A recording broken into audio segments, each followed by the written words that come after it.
आज मैं जा रहा था कॉलेज, तो ऑटो में बैठने के बाद मैं निकल जाता हूँ सीधा कॉलेज के लिए। फिर रास्ते में मिल जाते हैं विनय और पंकज, तो उनके साथ मैं निकल जाता हूँ सीधे कॉलेज। पंकज गाड़ी को पार्क लगाकर हम सीधे निकल जाते हैं कॉलेज के अंदर। तो कुछ देर वेट करने के बाद नितिन और सुमित भी आ जाते हैं अपना पेपर देकर।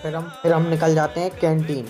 तो कैंटीन में नाश्ता करने के बाद हम निकल जाते हैं कॉलेज से बाहर। तो फिर हम निकल जाते हैं करौत के लिए। तो करौत से हम सीधे निकल जाते हैं लाल घाटी में विनय और पंकज के साथ निकल जाता हूँ, क्योंकि विनय और पंकज को था बैंक में काम। फिर हम आ जाते हैं गुफा मंदिर से हम पहुंच जाते हैं मनमान टेकरी से सीधा हम पहुंच जाते हैं बैंक ऑफ इंडिया। फिर हम बैंक का काम कराने के बाद पहुंच जाते हैं आसाराम चौराहे से पे डरवाते हैं हम पेट्रोल डरवाने के बाद हम निकल पड़ते हैं आरजीपीवी के लिए। आरजीपी कैंपस में से होते हुए हम पहुंच जाते हैं आरआरयू कॉलेज, क्योंकि हमें था थोड़ा सा काम। फिर सर तो काम कराने के बाद हम निकल पड़ते हैं करौत। तो रास्ते में आने लगते हैं पानी आने के कारण हमें रुकना पड़ता है आरजीपीवी में। पानी बंद होने के बाद हम निकल जाते हैं आरजीपीवी से करौत के लिए। तो हम आ जाते हैं हमारे रूम पर कुछ देर बैठने के बाद हम सीधा निकल जाते हैं नादरा के लिए, क्योंकि हमें बदलवाना था संजू भाई का पंप।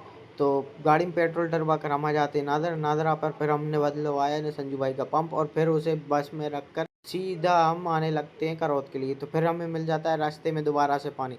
तो फिर हम पानी में भीग चुके थे। फिर हम पहुंच जाते हैं समोसे की दुकान पर। नाश्ता करने के बाद हम सीधा निकल जाते हैं करौत के लिए।